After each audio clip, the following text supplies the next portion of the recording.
Good morning, friends. Mark Holmes here with my buddy Cowboy Joe Booth, as well as Joe Bear in the house. And as always, I want to thank you all for watching, commenting, subscribing, and being part of the Joe Booth Sports Report.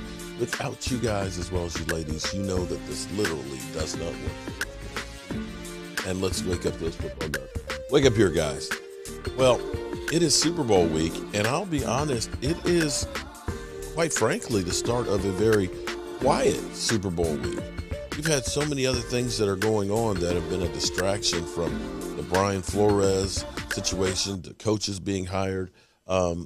It's been kind of actually a crazy early offseason for everybody but the Super Bowl teams. It's like you almost forget there's a Super Bowl being played against the Rams and the Bengals this weekend.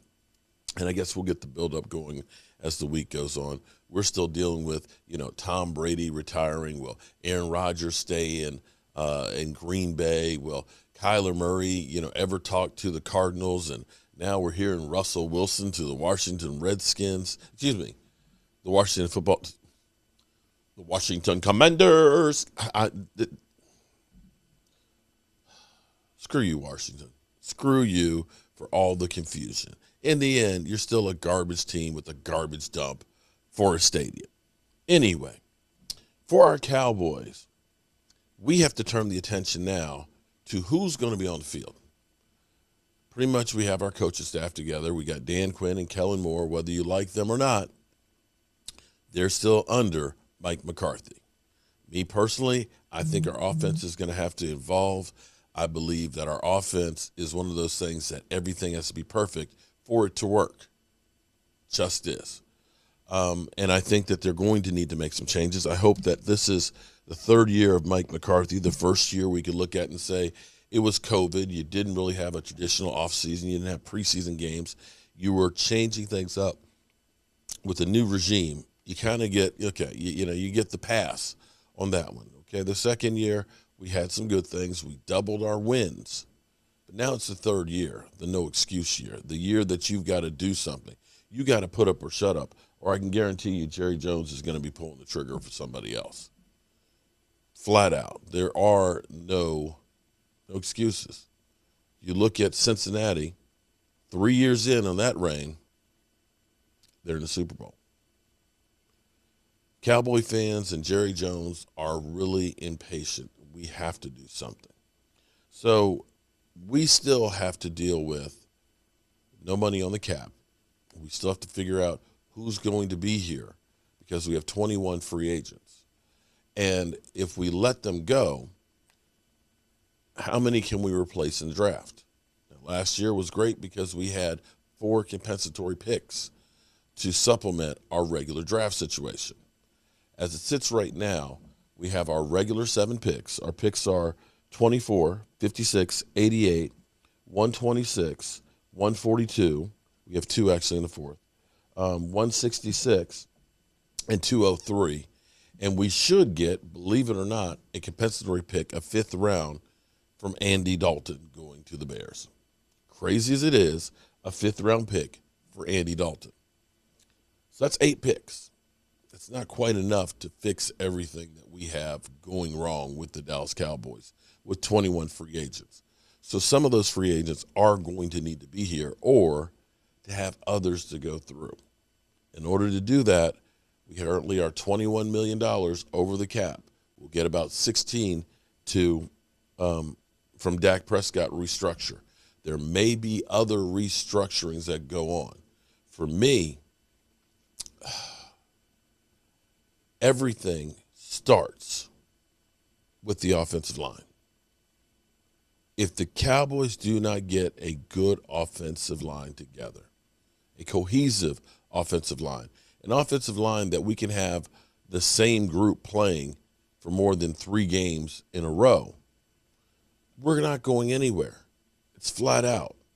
And part of the problem with our offensive line is the offense that we run. It's predicated on the run.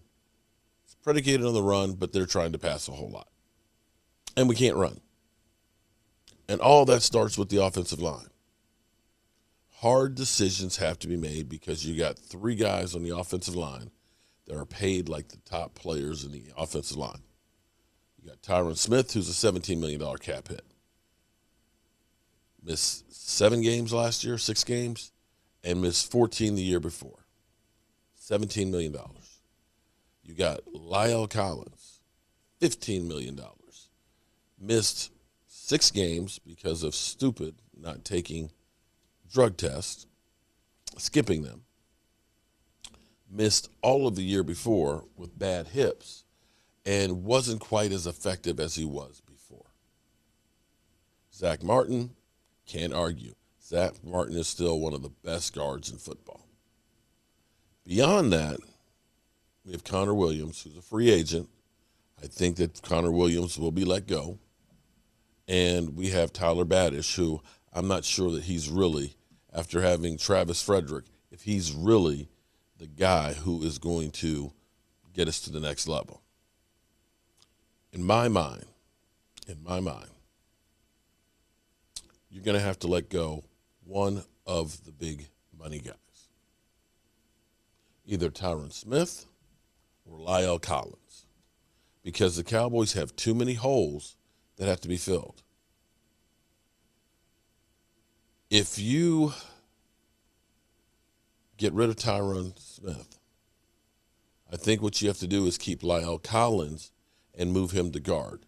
Because, and I challenge somebody to disagree with me on this, but I believe right now the Dallas Cowboys' third best offensive lineman is Terrence Steele.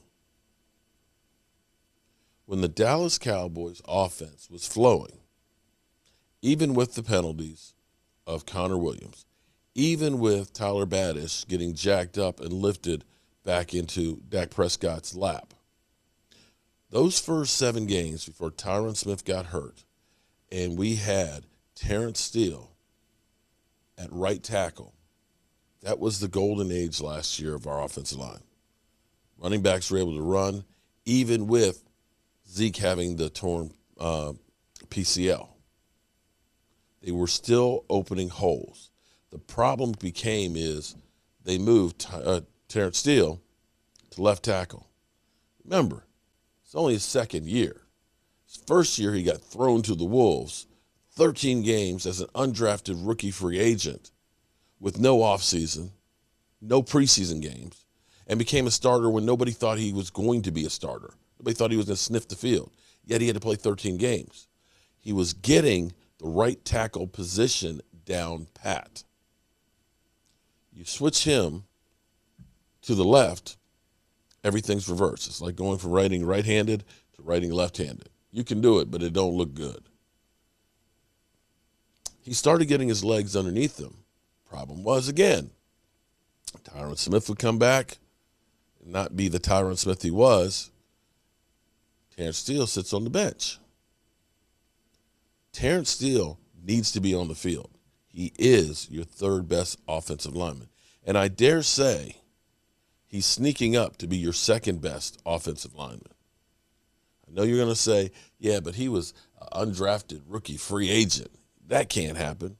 Well, I remember a guy that the Washington football team, the Washington Commanders had that they said was too fat to be any good and let him go.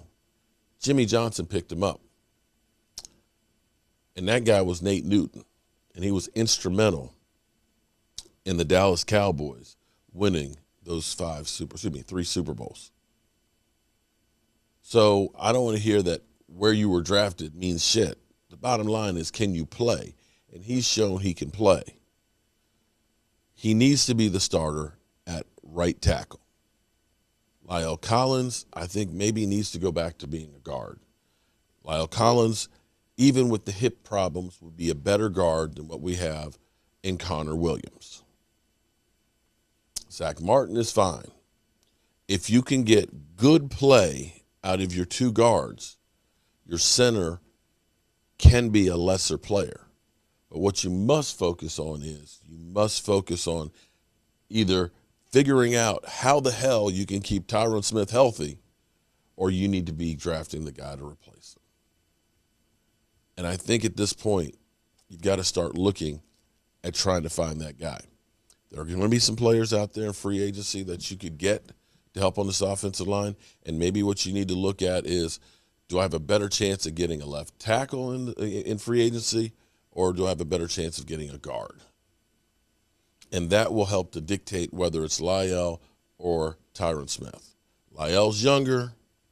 You may look at that and say he's younger and has more tire tread left than Tyron Smith. But one way or the other, you can't keep both. Question is which one will it be? Because if you let go Tyron Smith, you can get yourself about $13 million in cap relief. That's helping, going a long way to signing some of those free agents. You get rid of Lyle Collins, I think you save about $10 million, and that goes a long way to helping you get under the cap as well as sign some of those free agents. And maybe then you restructure Amari Cooper. So our first pick is 24. Where does 24 fit? The Cowboys, this is the fourth time the Dallas Cowboys have had the number 24 pick.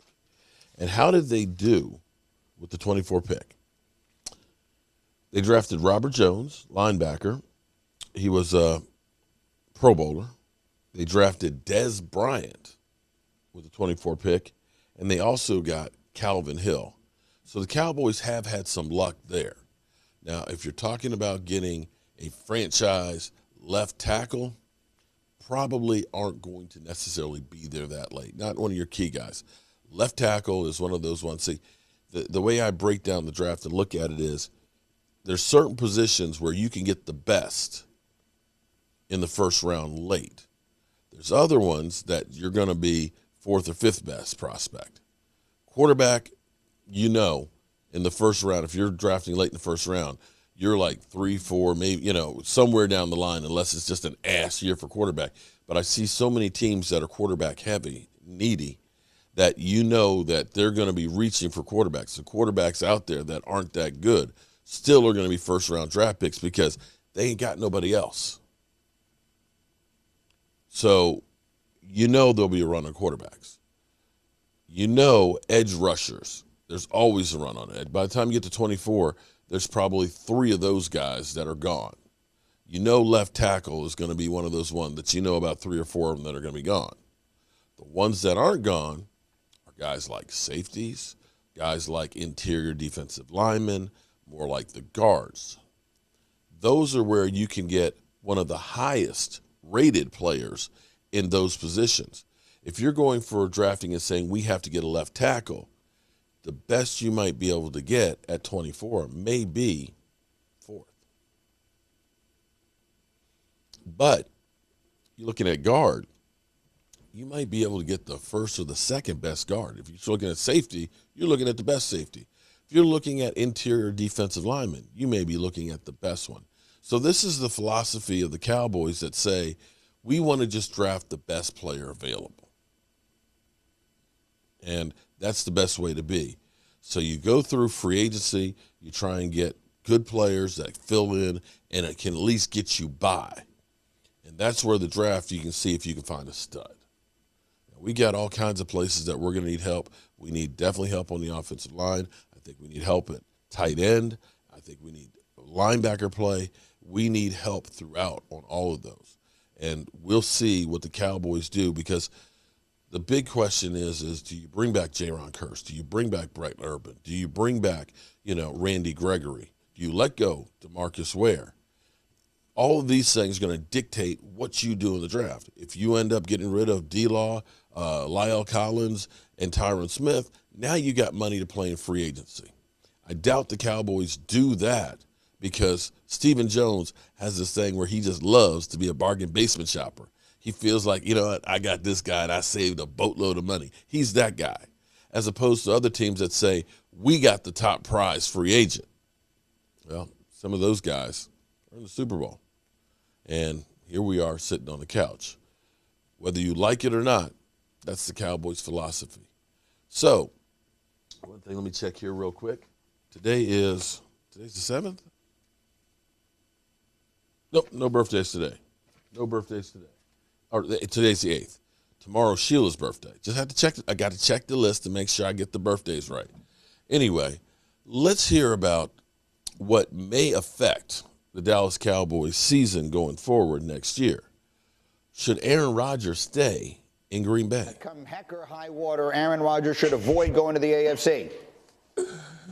I completely agree with that, especially the AFC West with those teams that Orlovsky mentioned. There's no reason to go there because right now in your current situation, you are your division winner consistently year in and year out. If you go there, there's a good chance you may not win the division. You may even be second, third place in that division. And so, yeah, you might make the playoffs, but it is a tough battle, an uphill battle that you do not want to climb. What do you think, Nate? Yeah, I think you pick the best team, not the best situation. And you go to where you think there's a roster that can win a championship, not an easier path. We all know how fickle this game is and how unpredictable so many things are in this game. No one would have picked Cincinnati and to be in the Super Bowl. There's always things that surprise us every year. You don't go somewhere thinking that it's going to be an easier path. Maybe it'll work out better for me. You go to the situation that you think is most set up to win, and I still think that remains the Broncos, and you become a powerhouse that can knock off any team, not trying to skirt around the edges and sneak your way back into a Super Bowl and hope you get lucky. It's an interesting way of looking at it, and an interesting way of sort of dividing up the decision, if you will, that he has to make. In the meantime, he's not alone in this, right? Like, as we all sit here and speculate about what Rodgers will do, he has to have a willing partner in the Green Bay Packers. If he's going to leave there, they're going to have to facilitate that, and it won't just strictly be, you explain to me, exactly what he wants or however it is he wants. Well, the way they restructured the contract to get him back into training camp last year does give him a great deal of power because of this cap hit. You see how significant the cap hit is. If he refuses to do anything with the contract, it's an untenable one for them. So he can effectively force a trade if that's what he wants, or he could threaten to retire, which he has mentioned publicly a couple of times. I get that part of it. Yeah. Here's what I would say to you. If I'm the Green Bay Packers, I would rather Aaron Rodgers retire than go play in San Francisco. Right, exactly. You know what I mean? Like if he winds up in San Francisco or God help you, Minnesota, right, or someplace like that, you can't have that. Right. And so obviously there's going to be a discussion that has to be had between Aaron Rodgers and the Packers. Those discussions are almost certainly ongoing at this time. Where they net out is anyone's guess. But I think to the point that these guys were discussing, yes, I mean, it's about winning the Super Bowl. And I think that's probably one of the primary motivations for Aaron Rodgers. But I don't think it's the only one. I mean, when you go back to last summer and his press conference when he came to camp, there were a lot of things about the way the Packers operate that were ticking him off. I think if you're a team that can sell him on giving him some of those things that he wants and isn't getting in Green Bay, you might have a leg up, even if you are in a tough division. Because I think at this point in his career, I don't think just winning another Super Bowl is all he's looking for. Well, Dominique, would one of those things be putting everything on the table? Orlovsky talked about that yesterday, doing something similar to what the Rams did, which is saying, the future be darned, I'm going all in. I got Rodgers. I'm going to act as though I have him for 1 year and do everything I can to win it right now. Yeah, I mean, it seems like a prudent strategy. It seems like it's worked for the Bucs a couple years ago. It's working for the Rams right now. And I know Graziano was pointing out earlier that the Bengals even were aggressive this offseason in a way that they haven't been in the past. So it seems like the smart thing to do, not only for a quarterback who only has a couple years of competitive football left in him or a few years of competitive football left in him, but also from a franchise standpoint. Like, draft picks seem to be overvalued at this point. If you can exchange draft picks for proven Pro Bowl, All-Star, and in Rams' case, Hall of Fame level talent, if I'm a quarterback, I want to go there. And if I'm a team, that's a strategy that I think works. All right, we should know in the next few weeks what Aaron Rodgers decides he wants to do, and then we'll. Yeah, it's going to get interesting because, see, teams need to make some of these decisions before the 16th of March because a lot of these contracts become fully guaranteed. We'll deal with the Washington football team and so on about thinking that Russell Wilson is going to be coming there. You talk about Cowboy fans being delusional. Wow. Anyway, you know how we roll. It's time for me to get to work, and I will see you guys in the workshop. Our coach here, and as always, I want to thank you all for watching, commenting, subscribing, and being part of the show for the Sports Report.